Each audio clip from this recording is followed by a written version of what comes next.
You want to know one of the devil's tricks to keep you from growing with God?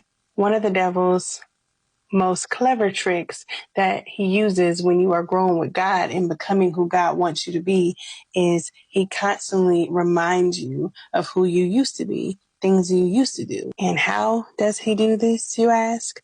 Well, most likely he's going to do this through people.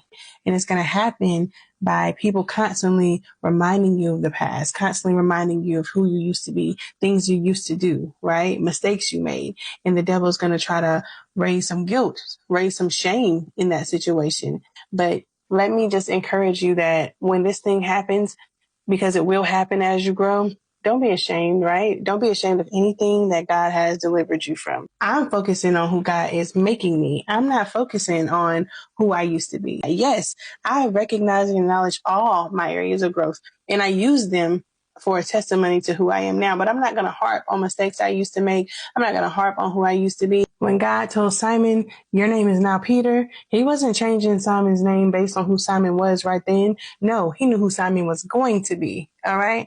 God knows who we are going to be. And in order to get there, we can't worry about who we used to be. Let's acknowledge it, but also acknowledge my growth, right? If you're going to talk about who I was, let's talk about who I am now.